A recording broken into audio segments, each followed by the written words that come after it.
노숙의 기억. 열. 어렵게 노숙자 신세를 모면하고 카페 생활에 어느 정도 익숙해질 즈음 난 하마터면 생각지도 못했던 일로 인해 다시금 노숙자가 될 뻔했던 위기를 가까스로 넘긴 적이 있다. 종로이가 YMCA 건너편에 있던 삐에로라는 카페 겸 레스토랑 주방엔 좀 특이했던 종업원 한 명이 있었다. 성은 기억나지 않는 그의 이름은 덕구였다. 그는 산만한 덩치에 언제가 맞을지 모를 더벅머리, 유난히 크고 까만 얼굴에 전체 얼굴에 반은 차지하고도 남을 두꺼운 입술, 우악스럽게 크고 시꺼먼 손. 할 줄 아는 거라곤 그저 밥 먹고 힘쓰는 일밖에 없을 것 같아 보이던. 그냥 봐도 레스토랑의 주방용 칼 같은 것보다 지게나 도끼자루 같은 게 더 어울릴 법한 국가대표 마당새, 소도둑, 쌀도둑 뭐 그런 게 연상되는, 결혼을 절대 장담기 어려워 보이는 그런 외모를 가지고 있었다. 그의 특이했던 점은 비단 외모뿐만이 아니었다. 그는 영업이 끝나면 의뢰 모여 술판을 벌이던 다른 종업원들과는 달리 가게 뒤에 딸린 종업원 숙소에 혼자 남아 늘상 어울리지도 않는 책과 씨름을 하며 주경야독을 몸소 실천하는 놀라운 모습을 연출해내고 있었다. 문교부 방면과는 절대 가까울래야 가까울 수 없어 보이는 외모와는 전혀 딴판이었다. 아니 근데 쟤는 뭐 한다고 저렇게 맨날 밤새 책을 보고 그랬냐? 가게 주방장이 어느 날 영업이 끝나 놀러온 옆 가게 주방장과 술을 마시며 하는 얘기를 들을 수 있었다. 쟤가 말이요, 생긴 건 저래도 고시생이요, 고시생. 고시생? 아 그렇다니까? 쟤 말이요, 술도 안 먹고 담배도 안 피고 오로지 공부밖에 모르는 놈이요. 나중에 뭐가 될라 그런지 말이야. 야 임마, 그만하고 임마 나와 임마, 술이나 마시게. 공부도 임마 자꾸만 버릇이야.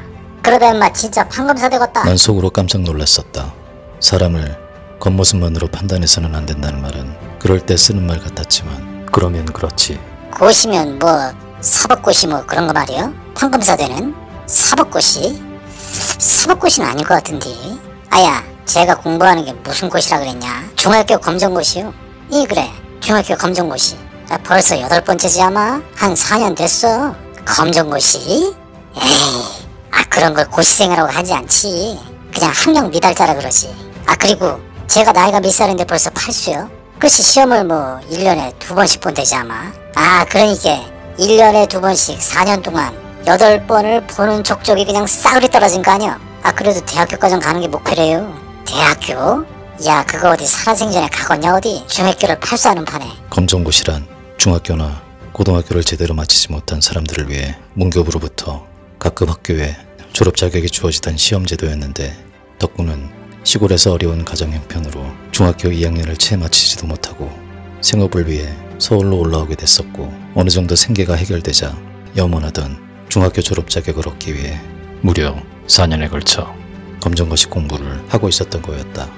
난 두 사람의 대화를 들으며 그런 그의 끈기에 놀랐고, 또 한편으론 내 자신이 내심 부끄럽게 느껴지기도 했었다. 나도 사실 고등학교 2학년을 끝으로 모든 학업을 마치게 된 처지라 고등학교 졸업장도 없는 신세로 그와 크게 다를 바가 없었기 때문이었다. 검정고시라는 게 있는 줄은 알고 있었지만 어디서 어떻게 보는지 지금처럼 인터넷 같은 것도 없던 시절, 주변 사람들이라야 도통 그런 쪽하고는 멀기만 한 사람들이어서 어디 가서 물어볼 때도 마땅치 않던 실정이었다. 난 얼마 후 그를 조용히 찾아가 검정고시에 대한 정보를 무심한 척 꼬치꼬치 얻어내 한 달 정도밖에 남지 않았던 2월달 시험에 나도 한번 도전해보기로 하고 덕구가 알려준 대로 아무도 모르게 응시 신청을 했다. 그리고 책방으로 가 고등학교 검정고시 교재를 문과 중심으로 구매한 후 시간이 날 적마다 공부를 할 것도 없이 그냥 띄엄띄엄 들여다보기 시작했다. 하지만 아직 사골세빵 하나 갖고 있지 못했던 처지에 남의 눈을 피해가며 공부를 한다는 게 역시 쉬운 일이 아니었다. 그리고 무엇보다 세상 여자들이 날 공부하도록 가만히 내버려 두시라 8번이나 떨어졌다는 덕구의 사정이 조금은 이해가 갔다. 그렇게 어영부영하는 사이 불쑥 시험날이 찾아왔다. 보나마나 결과는 뻔할 것 같았지만 설사 이번에 떨어지더라도 경험으로 삼기로 하고 가벼운 마음으로 아침 일찍 시험장으로 가 시험을 쳤다. 누구는 4년을 공부해도 못하는 걸 내가 무슨 재주로 공부를 채 한 달도 제대로 하지 못하고 합격을 바랄 수 있겠나 하는 생각이 들었었지만 막상 시험지를 받아보니 문제들이 생각만큼 어렵지 않았다. 기초가 부실했던 수학, 과학, 음악 같은 과목들은 모조리 찍을 수밖에 없었지만 그런 과목들을 제외하곤 큰 어려움 없이 답안지를 작성할 수 있었다. 고등학교 과정 중에서도 가장 기초적인 문제들만 출제가 된 듯했다. 지금은 어떤지 잘 모르겠지만 그땐 전과목 평균이 60점이 넘으면 합격이었다. 하지만 아무리 생각해봐도 포기했던 과목들로 인해 합격은 쉽지 않을 것 같았다. 그래도 미래를 위해 뭔가 한 가지를 해냈다는 기분에 괜히 뿌듯한 마음이 들었었다. 아무튼 그렇게 시험을 치르고 약 2주의 시간이 흐른 어느 날 문교부 직인이 찍힌 우편물 하나가 내게 배달되었고 그 안엔 생각지도 못했던 검정고시 합격 통지서가 떡하니 들어있었다. 전체 평균 점수가 64점이었다. 겨우 턱걸이를 했다. 과목별 점수를 살펴보니 신기하게도 문제를 읽어보지도 않고 찍었던 음악 과목 10문제가 모조리 정답이 되는 기적같은 일이 벌어졌다. 거기서 두세 문제만 틀렸어도 불합격이었다. 나도 믿기지 않았지만 이건 100% 실화다. 참 별일이었다. 그렇게 난 우연한 기회에 재미삼아 본 검정고시 덕분에 문교부로부터 자랑스러운 고등학교 졸업 자격을 부여받게 됐었다. 그날 오후 일을 하기 위해 카페 마로니에 도착해보니 주방에 사람들이 모여있는 게 보였다. 덕구의 시험 결과 얘기들을 하고 있는 것 같았다. 나도 궁금해져 모르는 척 슬그머니 주방으로 들어갔다. 아야 인마 평균이 인마 38점이 뭐여 38점이 이거 받으려고 그 밤을 생겨? 벌써 몇 번째요? 9번째 아니야 9번째. 야 인마 남들 같으면 인마 판검사가 돼도 벌써 됐겠다. 중학교 졸업이 이렇게 힘든 거요? 너 말이야 인마 앞으로 내 앞에서 인마 책만 보기만 봐봐 아주 절단을 내볼라니까 말이야. 그 시간에 인마 칼질 한번 더 하란 말이야. 4년 동안 밤새 공부해서 38점이 뭐여 38점이. 난 덕구에게 미안한 생각이 들어 끝까지 나의 시험 얘기를 덕구는 물론 주변 누구에게도 하지 않았었다. 그 일이 있고 나서 얼마 후 어느 날 종로 2학기를 혼자 걷고 있었는데 뒤에서 누군가 낯익은 목소리로 내 이름을 부르는 소리가 들렸다. 새어머니셨다. 집을 떠나 어언 2년여 만이었다. 반가움도 잠시 어머니께서 들고 있던 가방을 열더니 웬 종이 한 장을 꺼내 내게 내미셨다. 병무청에서 날라온 신체검사 최후 통첩장이었다. 벌써 5번째라고 했다. 이번에도 신검을 받지 않으면 병역 기피자로 몰려 경찰도 아닌 헌병이 나를 잡으러 다닐 거라고 했다. 갑자기 현타가 몰려왔다. 막연한 걱정거리였던 군대 문제가 코앞에 닥친 거였다. 날짜를 보니 채 일주일도 남지 않았었다.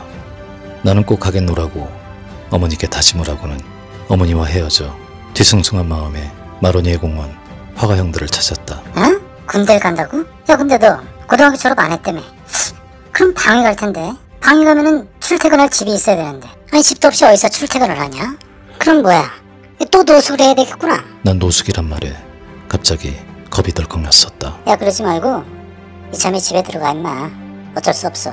생각해보니 보통 일이 아니었다. 방위 판정이라도 받게 돼 형들 말처럼 출퇴근을 해야 되는 일이 벌어진다면 난 꼼짝없이 또다시 노숙자 아니 건군 이래 최초의 노숙병이 될 수밖에 없는 처지였기 때문이었다.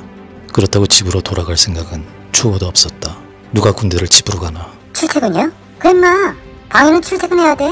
그리고 방위는 일도 못해 법적으로다. 그런데 순간 얼마 전 합격한 검정고시 생각이 났다. 저 근데 검정고시도 방위 가나요? 검정고시? 너 시험 봤어? 네. 붙었어? 네. 검정고시라 그건 잘 모르겠네. 한번 가져가봐 신청검사 받을 때. 난 신주 던지 모시듯 검정고시 합격 증서를 몇 번이고 확인해가며 병무청에 도착해 신체검사를 받기 시작했고 난 달리기며 턱걸이 모든 종목을 누구보다 열심히 열정적으로 해냈다. 혹시라도 학력 미달이 아닌 체력 미달로 방위 판정을 받게 될까봐서였다. 드디어 모든 검사가 끝이 나고 판정관 책상 앞에 쭈구리가 줄지어 앉아 마치 올림픽에서 경기를 마치고 점수를 기다리는 체조 선수 마냥 불안한 마음으로 내 차례가 오기만을 기다렸다. 그리고 드디어 내 차례. 판정관이 나의 서류들을 몇 장 들춰보더니 검정고시 합격 증서는 보지도 않고 나의 인적사항이 적혀있는 맨 위 서류에 쾅 하고 현역이라 쓰여있는 파란색 스탬프를 찍어줬다. 꿈에 그리던 현역이었다. 난 나도 모르게 주먹을 불끈 쥐며 아싸! 하고 외치고 말았고 거기 있던 사람들 모두가 시간이 멈춘 듯 하던 일을 멈추고 나를 빤히 쳐다봤다. 넌 뭐 군대 못 가서 환장했냐? 판정관이 이상한 눈빛으로 나를 쳐다보며 말했다. 아마 대한민국에서 현역 입영 판정을 받고 나처럼 좋아하는 놈은 건국 이래 없었을 게 분명하다. 난 그렇게 국군 최초의 노숙병이 될 뻔했던 위기를 덕구라는 이름의 검정고시 구수생과 기적처럼 우연히 제외한 새어머니의 도움으로 무사히 넘길 수 있었고 그 이듬해 소정의 월급과 무상으로 숙식까지 제공하는 대한민국 육군에 자랑스럽게 입대할 수 있었다. 야마, 넌 뭐 살아온 게 이렇게 그냥 아슬아슬하냐? 어? 아, 지친다 지쳐. 근데 그 중학교 구수생은 어떻게 대학을 갔을까? 글쎄다.